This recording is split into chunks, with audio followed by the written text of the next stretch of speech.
Covid case ಪತ್ತೆ ಬೆನ್ನಲ್ಲೇ ಬಳ್ಳಾರಿಯಲ್ಲಿ ಜಿಲ್ಲಾಡಳಿತ ಅಲರ್ಟ್ ಆಗಿದೆ. ಜಿಲ್ಲಾ ಆರೋಗ್ಯ ಇಲಾಖೆಯಿಂದ ಬಳ್ಳಾರಿಯಲ್ಲಿ ಸೂಕ್ತ ಕ್ರಮಗಳನ್ನು ತೆಗೆದುಕೊಳ್ಳುವುದಕ್ಕೆ ಜಿಲ್ಲಾಡಳಿತ ಮುಂದಾಗಿದೆ.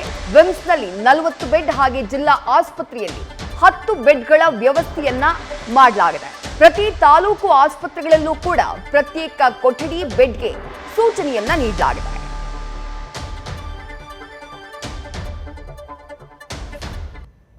ಈಗ ಫಸ್ಟ್ ವೇವ್ ಸೆಕೆಂಡ್ ವೇವ್ ಈಗ ಈಗ ಕೋವಿಡ್ ಮತ್ತೆ ಮರುಕಳಿಸ್ತಾ ಇದೆ. ಈಗ 4ನೇ ಸ್ಟೇಜ್. ಸೊ ಮುಂಚೆ ಫಸ್ಟ್ ಆ್ಯಂಡ್ ಸೆಕೆಂಡ್ ಸ್ಟೇಜಲ್ಲಿ ನಾವು ಭಾಳಷ್ಟು ಆಕ್ಸಿಜನ್ ಕೊರತೆಯಿಂದ ಸಾಕಷ್ಟು ಸಾವು ನೋವುಗಳು ಅನುಭವಿಸಿದ್ವು. ಸೊ ಅದನ್ನು ಆಗಬಾರ್ದು ಅನ್ನೋ ಒಂದು ದೃಷ್ಟಿಯಿಂದ ಸರ್ಕಾರ ಮುನ್ನೆಚ್ಚರಿಕೆಯಾಗಿ ಈ ಸರಿ ಆಲ್ಮೋಸ್ಟ್ 1 ವರ್ಷದ ಕೆಳಗಡೆ ನಾವು ಥರ್ಡ್ ವೇವ್ ಟೈಮಲ್ಲೇ PSC ಆಕ್ಸಿಜನ್ ಪ್ಲ್ಯಾಂಟ್ ಮತ್ತು 6 KL ವ್ಯಾಟ್ ಲಿಕ್ವಿಡ್ ಪ್ಲ್ಯಾಂಟ್ ಅಂತ ಸ್ಟಾರ್ಟ್ ಮಾಡಿದ್ದೀವಿ. ಈಗ ಆಲ್ರೆಡಿ ಈ oxygen plant 500 litres per minute ಕೊಡ್ತಾ ಇದೆ. ಅದೇ ರೀತಿಯಾಗಿ 6 KW ಅದನ್ನು ಹೈ ಪ್ರೆಷರ್ ನಮಗೆ ವೆಂಟಿಲೇಟರಲ್ಲಿ ಬೇಕಾಗಿರ್ತಕ್ಕಂಥ ಆಕ್ಸಿಜನನ್ನು ಲಿಕ್ವಿಫೈ ಆಗಿದ್ದನ್ನು ಥ್ರೂ ಲಿಕ್ವಿಡ್ ಗ್ಯಾಸನ್ನ ಕನ್ವರ್ಟ್ ಮಾಡಿ ಕೊಡ್ತಾ ಇದೆ. ಸೊ ಈ ಆಕ್ಸಿಜನ್ ಅದು ಭಾಳ ಮುಖ್ಯ. ಯಾಕೆ ಎಸ್ಪೆಷಲಿ ಕೋವಿಡ್ ರೋಗಗಳಿಗೆ. ಕೋವಿಡ್ ಬರೋದು ಶ್ವಾಸಕೋಶಗಳಿಗೆ ಅಫೆಕ್ಟ್ ಆಗೋದು, ಮೇನ್ಲಿ ಆಗೋದು ಕೋವಿಡ್ ಆಗೋದು ಶ್ವಾಸಕೋಶಗಳು. ಸೊ ಶ್ವಾಸಕೋಶಗಳಿಗೆ ಕೋವಿಡ್ ಅಫೆಕ್ಟ್ ಆಯ್ತಂದರೆ ಲಂಗಲ್ಲಿ ಗಟ್ಟಿಗೆ ಹಾಕ್ಬಿಡುತ್ತೆ. ಉಸಿರಾಡ ನಾವೇನು ಶ್ವಾಸಕೋಶ ಅಂತೀವಲ್ಲ ಅದು ಗಟ್ಟಿಗೆ ಆದಾಗ ಉಸಿರು ತೊಗೊಳಕ್ಕಾಗಲ್ಲ. ಆವಾಗ ಬರೀ ಎಲ್ಲ ಬಾಡಿನಲ್ಲಿ ಆಕ್ಸಿಜನ್ ಕಡಿಮೆ ಆಗಿ ಸ್ಯಾಚುರೇಷನ್ ಕಡಿಮೆ ಆಗುತ್ತೆ. ಸೊ ಆ ನಿಟ್ಟಿನಲ್ಲಿ ನಾವು ಹೈ ಪ್ರೆಷರಲ್ಲಿ ಆಕ್ಸಿಜನನ್ನು ಪುಷ್ ಮಾಡಬೇಕಾಗುತ್ತೆ. ಸೊ ಆವಾಗ ಹೈ ಪ್ರೆಷರ್ ಬೇಕಂದರೆ ಈ ಥರ ನಮಗೆ ಪ್ಲ್ಯಾಂಟ್ಸ್ ಬೇಕಾಗುತ್ತೆ. ಸುಮ್ಮನೆ ಒಂದು ಸಿಲಿಂಡರ್ ಇಟ್ಟು ಕೊಡೋಕ್ಕೆ ಆಗಲ್ಲ. ಹೈ ಪ್ರೆಷರ್ ಇದ್ದರೆ ಥ್ರೂ ವೆಂಟಿಲೇಟರ್ ಮೂಲಕ ಕೊಟ್ಟಾಗ, ಜಾಸ್ತಿ ಪ್ರೆಷರ್ ಕೊಟ್ಟಾಗ it will reach to the ಲಂಗ್ಸಿಂದ ಅದೇನು ಐಸ್ ಥರ ಕಟ್ಟಿರ್ತದೆ ಎಲ್ಲ ಬೈಫರ್ಕೇಟ್ ಆಗಿ ಆಕ್ಸಿಜನ್ ಲಂಗ್ಸ್ ಒಳಗಡೆ ಹೋಗ್ಬಿಟ್ಟು so it will supply to the all the organs. So ಆವಾಗ ನಮಗೆ ಸ್ಯಾಚುರೇಷನ್ ಜಾಸ್ತಿ ಆಗುತ್ತೆ, ಕಡಿಮೆ ಇದ್ದು ಸ್ಯಾಚುರೇಷನ್ ಇಂಪ್ರೂವ್ ಆಗುತ್ತೆ. ಸೊ ಆ ನಿಟ್ಟಿನಲ್ಲಿ ಈಗ ಆಲ್ರೆಡಿ ಇದಕ್ಕೆ ಬೇಕಾಗಿರ್ತಕ್ಕಂಥ ಔಷಧಿಗಳು, ventilators, man powers, doctors, plus already ಈಗ ಒಂದು 10 ಬೆಡ್ಸ್ ಕೂಡ ನಾವು ಆಲ್ರೆಡಿ ಈಗ ರಿಸರ್ವ್ ಮಾಡಿ ಇಟ್ಟಿದ್ದೀವಿ. ಯಾವುದೇ ಸಮಯದಲ್ಲಿ ರೋಗಿ ಬಂದರೂ ಕೂಡ will take care of that ರೋಗಿನ. ಮತ್ತು ಸ್ಟಾಫ್ ನರ್ಸ್ ಗುರುಬಿಡಿಸಿ ಎಲ್ಲರಿಗೂ ಡ್ಯೂಟಿ ಹಾಕಿ ಮೇಡ್ ದೆಮ್ ಅಲರ್ಟ್. ಸೊ ಈ ನಿಟ್ಟಿನಲ್ಲಿ ಸಾರ್ವಜನಿಕರಾಗಲಿ ರೋಗಿಗಳಾಗಲಿ ಈ ಸಾರಿ ಎದುರಂಥ ಅವಶ್ಯಕತೆ ಇಲ್ಲ. ಆಲ್ರೆಡಿ ವ್ಯಾಕ್ಸಿನೇಷನ್ ಕೂಡ ಆಗಿದೆ, 80% ವ್ಯಾಕ್ಸಿನೇಷನ್ ಆಗಿರೋದ್ರಿಂದ ಸೊ ಇದು ಏನೇ ಬಂದರೂ ಕೂಡ ಇಟ್ ಈಸ್ ವಿಲ್ ಮೈನರ್ ಅಂತಲೇ ಹೇಳಬೇಕು.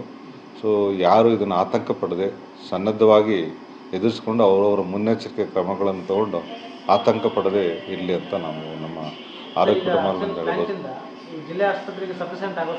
ಸರ್ ಡೆಫಿನೆಟ್ಲಿ ನಮಗೆ ಸುಮಾರು ನಮ್ಮಲ್ಲಿ ಈಗ 200 ಬೆಡ್ಗೆ ಆಕ್ಸಿಜನ್ ಇದೆ ಸಪ್ಲೈ. ಸೊ 200 ಬೆಡ್ಗೆ ಆಗೋಷ್ಟು ನಮಗೆ ಆಕ್ಸಿಜನ್ ಸಪ್ಲೈ ಇದೆ. ಈಗ ಆಲ್ರೆಡಿ ಈ ಪ್ಲ್ಯಾಂಟ್ಗಳಿಂದ ನಾವು ರೆಗ್ಯುಲರ್ ರೋಗಿಗಳು ಕೂಡ ಯೂಸ್ ಮಾಡ್ತಾ ಇದ್ದೀವಿ. ಸೊ ಆ ರೋಗಿಗಳು ಬಂದರೆ ಅವ್ರಿಗೂ ಯೂಸ್ ಮಾಡೋದಕ್ಕಿದೆ ನಮಗೆ. ಇಲ್ಲ, ನಮಗೆ ಆಲ್ರೆಡಿ ಬೇಕಾದಷ್ಟು ಸಫಿಷಿಯೆಂಟ್ ಇಲ್ಲ. ಯಾಕಂದರೆ ಇವೆರಡು ಪ್ಲಾಂಟಿಂದ ಸರಿ ನಾವು ಆಲ್ರೆಡಿ ಮ್ಯಾನೇಜ್ ಮಾಡಿದ್ವಿ. ಸೆಕೆಂಡ್ ವೇವಲ್ಲಿ 6 KL ಇತ್ತು. ಇವಾಗ ಈ ಸರಿ ಇನ್ನೊಂದು ಕೂಡ ಬಂದಿದೆ PSI ಪ್ಲ್ಯಾಂಟ್. ಸೊ ಅವೆರಡು ಇರೋದ್ರಿಂದ ನಮಗೇನು ತೊಂದರೆ ಆಗಲ್ಲ, ಆಕ್ಸಿಜನಿಂದ ಯಾವುದೇ ರೀತಿಯಿಂದ ಆಗಲ್ಲ. ಪ್ಲಸ್ ಇದು ಏನು ಹೊಸದು ಆಕ್ಸಿಜನ್ ಪ್ಲ್ಯಾಂಟ್ ಇದೆ ಅದಕ್ಕೆ ನಾವು ಜಿಂದಾಲಿಂದ ತಂದು ಫಿಲ್ ಮಾಡಬೇಕಾಗಿತ್ತು ಲಿಕ್ವಿಡ್ ಆಕ್ಸಿಜನ್. ಬೇರೆ ಇದರಲ್ಲಿ ಡೈರೆಕ್ಟು ಎಲೆಕ್ಟ್ರಿಸಿಟಿಯಿಂದನೇ ಜನ್ರೇಟ್ ಆಗುತ್ತೆ. ಸೊ ಅದಕ್ಕೇನು ಖರ್ಚು ವೆಚ್ಚ ಅನ್ನೋದೇನಿಲ್ಲ. ಅಲ್ಲಿ ಇದ್ದುಕೊಂಡು ಮಾನಿಟರ್ ಮಾಡಬೇಕಾಗುತ್ತೆ. 24 hours ಒಬ್ಬರು ಟೆಕ್ನಿಷಿಯನ್ ಇರಬೇಕಾಗುತ್ತೆ. ಸೊ ಆ ನಿಟ್ಟಿನಲ್ಲಿ ನಮಗೆ ಎಲೆಕ್ಟ್ರಿಸಿಟಿ ಬಿಲ್ ಬಿಟ್ಟರೆ ಬೇರೆ ಯಾವುದೇ ರೀತಿ ವೆಚ್ಚಗಳಿರೋದಿಲ್ಲ.